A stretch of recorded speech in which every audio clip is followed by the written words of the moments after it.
Sugar Ray Robinson versus Marvelous Marvin Hagler. Going out to a sporting view. Let's get into it. What a tremendous matchup between two legends of different eras. Both of these guys were amongst the greatest of their eras. Both of these guys fought the best of the best. They fought often, and they fought during times to where you actually had to beat the best to be considered one of the best. I often say that when I'm talking about the legends, but it's something that's missing in the sport today, unfortunately, but it is what it is. But I'm just glad that we had what we had back then in those early eras.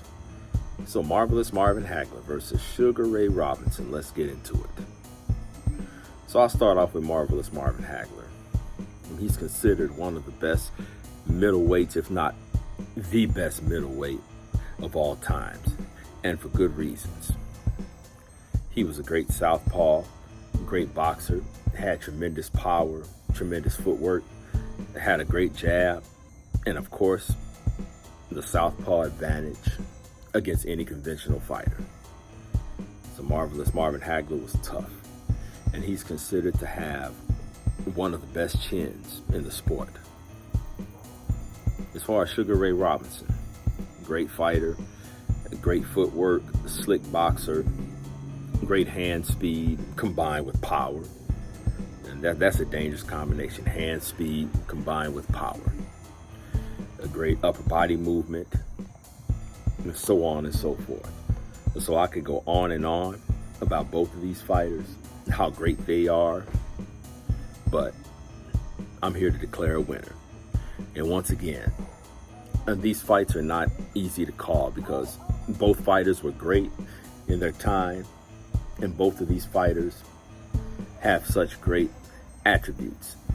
And I'm not just taking the easy way out when I say this, but it could really go either way, honestly. It just depends on who implements their game plan, who shows up in the best shape, who's trained better, and who wants it more.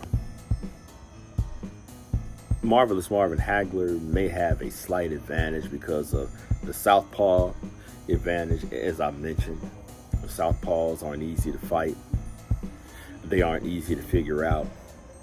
And Marvelous Marvin Hagler, in my opinion, fought in a more advanced time when the training, the methods were advanced. Now, Sugar Ray Robinson was great, and he fought in a great era. But I just feel that in the 80s, that's when boxing peaked, especially at middleweight, or I would say from welterweight to middleweight. Those guys were really fighting, and those guys were truly great. And although they both have great resumes, I have to say that Marvelous Marvin Hagler definitely has a better resume because he fought the other top fighters. He was a part of the Fantastic Four or the Fabulous Four. I always mess that up. Just bear with me.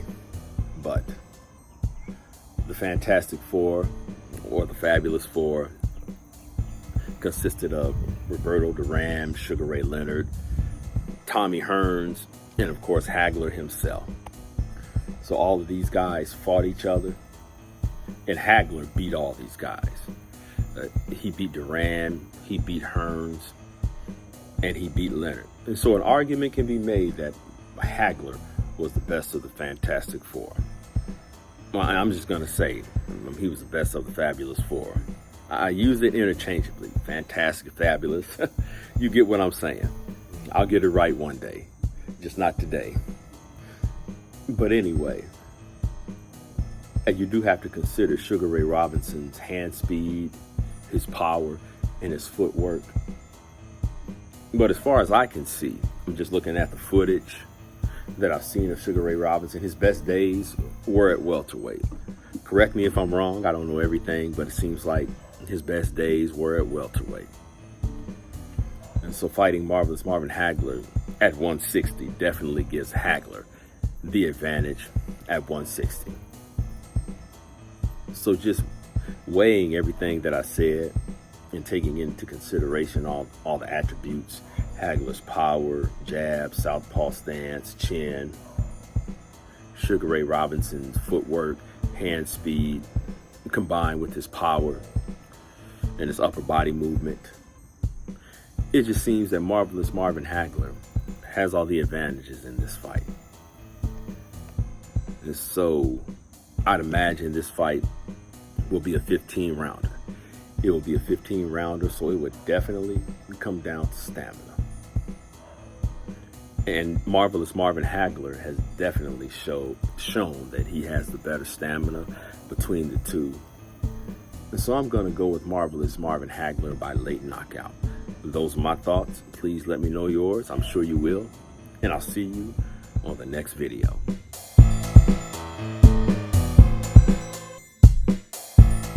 These days, it's hard to be a boxing fan. Extremely hard to be a boxing fan. The sport brings disappointment.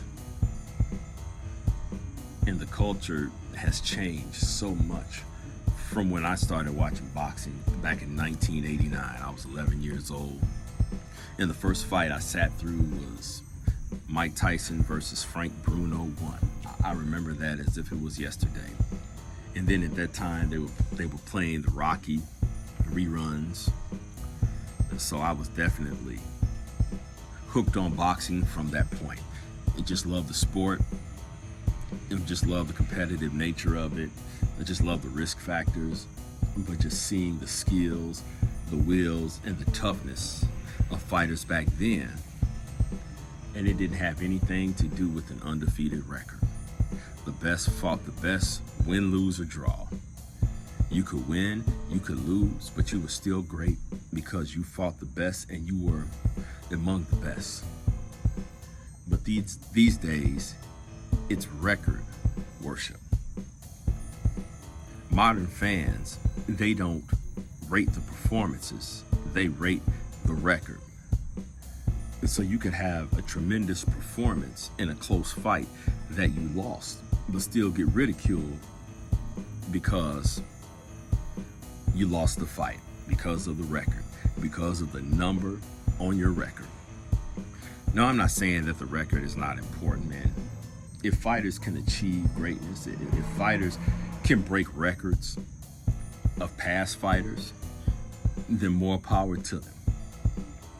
But when everything revolves around a record, when everything revolves around that O or that 0, and you have these new casual fans defending this, the sport's in trouble.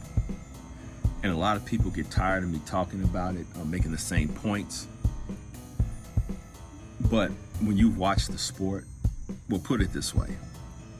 Sometimes I wish I never would have remembered how great the sport was 30 or so years ago. Because I was blessed to grow up in the era where the best fighters fought for legacy. Now, of course, with the risk factors, you want to make all the money that you can make. But these days, the sport is turning into a mockery. And I've been tempted to give up on the sport. The sport wouldn't be hurting without me participating or being a fan, but I'm just being honest. I'm just giving you my thoughts and pouring out my heart. The sport is just on a downslide. But I will say this. Every now and then, the sport will redeem itself and make a big fight. But even with that, these fights are taking too long to be made. But you know the old saying, better late than never, and I'll take what I can get from the sport. But I just wish that the sport would go back to the way that it was, or at least have a balance. I'm not saying that the fighters should kill themselves, that they should fight 5 to 6 times a year, but at least twice a year. And at this rate, I would even accept that the top fighters fight once a year in a big fight. But fighting once every 2 years is just unacceptable. And of course, I'll be accused of not caring about the well-being of the fighters. I'm not the one in the ring. And I get all that. I've heard it over and over. But at the same time, what we must ask ourselves, is this current model sustainable? How can you have a sport if no one is competing? How are we going to know who's truly the best when all the so-called best keep avoiding each other? And then you actually have fans defending this stuff. It seems like the fans themselves don't even want the fights to happen. And there's a saying that's been going on for the past few years that I happen to agree with. It's basically a question. Are you a fan of a fighter or are you a fan of a sport? Now, with that being said, we can have our favorite fighters, the fighters that we support. We have every right. But at the same time, we have to look at the big picture. And we have to look at the sport as a whole and consider the things that are good for the sport and recognize the things that are bad for the sport. And we, the fans, we set the tone. We set the tone. The promoters are going to follow the trends and they're going to follow the market. And as long as we keep pushing this ridiculous narrative that a fighter is not great if he's not undefeated, if he or she is not undefeated, or a fighter should retire, or a fighter is a hype job after 2-3 losses. We know how ridiculous this is. Deep down, we know how ridiculous it is. But we're going to carry on with it, not realizing we're hurting the sport. So we complain about the very things that we're causing to happen. The only reason, or one of the biggest reasons, that the best fighters aren't fighting the best is because you all, if it doesn't apply to you, ignore it, but you all will trash a fighter for losing. Who wants to be trashed? Who wants to ruin their future? And so as long as you all trash fighters for losing, they're not going to take as many risks. They're going to preserve that O just to please you. We as the fans set the tone, and as I mentioned in a couple of videos ago, those of us who've been watching boxing for a while know better than this. And if you're taking part in this, shame on you. Shame on you. But we set the tone. And we have to stop this. Our behavior influences the game. It influences the fighters, the promoters, the managers. They move how we tell them to move. So we bought into this whole overkill of being undefeated. And sometimes I wish every fighter would just take a loss at some point, and so we could get back to real boxing. But it's getting ridiculous. I'm banging my head against the wall talking about it, and no one seems to care. But it is what it is. And I guess I have to accept the situation because I don't see any signs of it changing. But on a positive note, it seems that we may get Bud versus Spence and Davis versus Garcia this year. The sport is 2 big fights away from redemption, in my opinion, in my estimation. So just make those fights for the sake of the sport. Those are my thoughts. Please let me know what you think.